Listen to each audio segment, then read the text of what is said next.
안녕하세요. 드라마 있전 시민남자 리뷰어즈입니다. 미국에 마블 멀티버스가 있다면 한국엔 가히 멀티버스가 존재하죠. 어느 방송사 어느 드라마를 틀어도 등장하는 가히. 우영우가 만약 스부스에서 방송했다면 우강우가 출근하는 영우에게 헤드폰 대신 가히를 챙겨줬을 수 있다는 농담도 있었는데 드디어 농담이 현실이 되었습니다. 봄날의 햇살 최수연을 한층 더 밝게 만들어주기 위해 등장한 가히. 오늘 등장한 장면 중 제일 큰 웃음을 준 장면이 아니었나 싶네요. 오늘 11회 소금군 후추양 간장 변호사의 이야기는 만인이 바라는 행운 로또 한 장에서 시작했습니다. 신일수, 윤재원, 박성남 세 사람은 한 불법 도박장에서 연을 맺은 도박꾼들이었습니다. 세 사람은 도박 도중 판돈의 일부를 걷어 로또를 구매했죠. 그리고 누군가 로또에 당첨이 되면 당첨금을 정확히 3분의 1로 나누자고 약속했습니다. 그리고 대망의 추천 방송 시간, 놀랍게도 세 사람 중 한 사람인 윤재원이 1등에 당첨되었죠. 당첨 순간 부둥켜 안고 함께 기뻐한 세 사람. 하지만 그 기쁨은 채 며칠이 가지 못했습니다. 이유는 1등 당첨자인 윤재원이 당첨금을 나누기로 했다는 약속을 지키지 않은 거죠. 속칭 배째라. 나는 그런 약속한 적 없고 이 돈 40억은 전부 내 거라며 오리발을 내밀기 시작한 것. 이에 신일수는 아내 성은지와 함께 한바다를 찼습니다.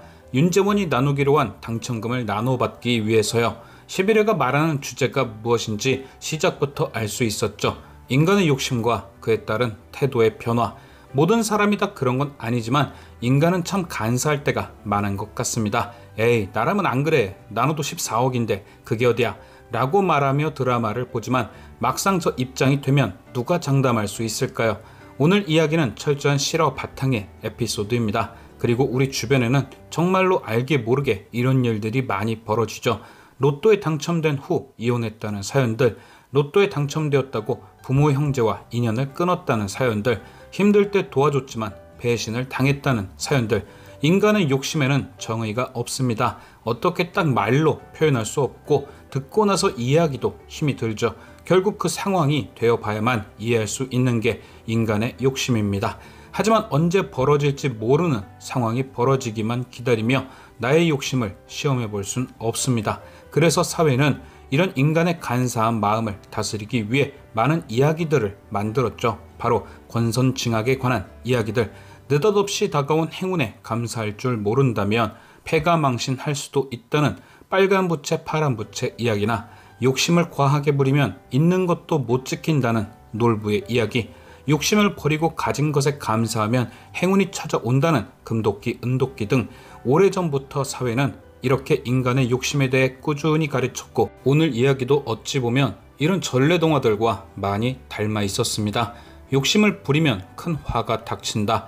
신일수는 결국 우영우와 정명석의 도움으로 재판에서 승리했습니다. 윤재원으로부터 약속한 돈 14억을 받게 되었죠. 하지만 그는 돈을 받자마자 태도가 돌변했습니다. 자신을 위해 헌신하며 살아온 아내를 위하는 척 위선을 떨더니 돈을 받게 된 후 본색이 드러난 거죠. 마치 로또에 당첨되자마자 친구들과의 약속을 저버린 윤재원처럼 말입니다.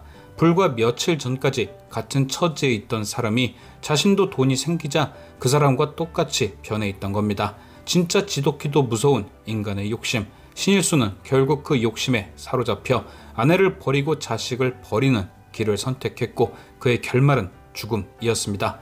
그리고 그의 돈 14억은 평생 자식과 남편을 위해 헌신한 성은지 씨에게 돌아갔습니다.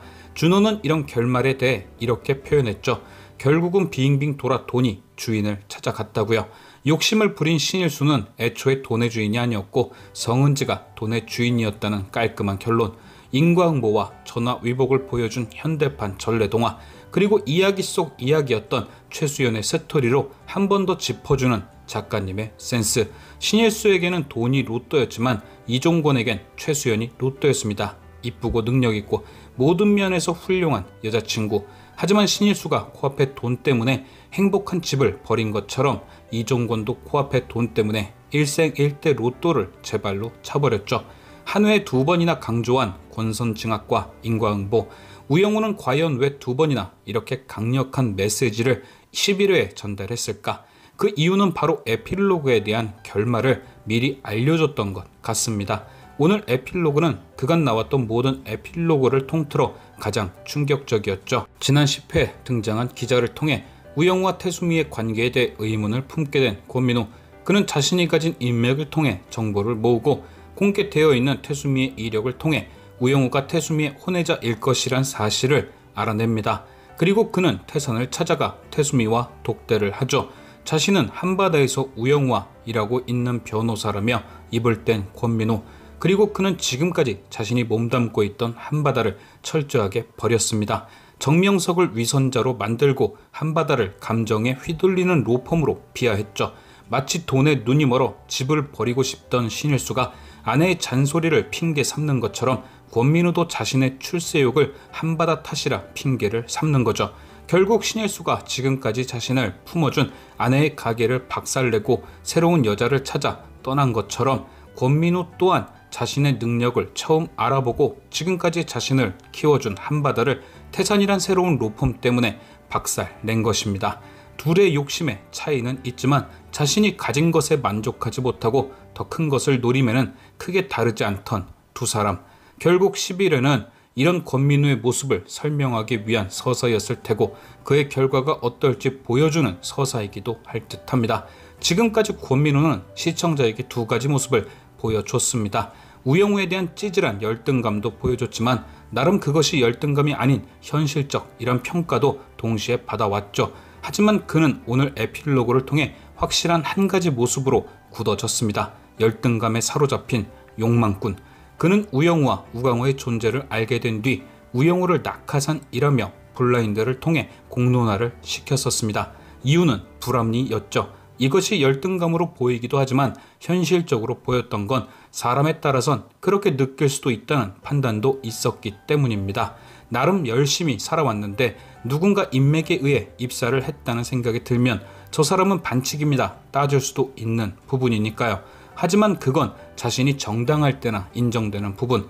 오늘 권민우는 본인 스스로 타인의 약점을 이용 낙하산이 되려 했기 때문에 그 정당성은 깨져버렸고 확실한 빌런, 열등감에 사로잡힌 욕망꾼이 된 것입니다.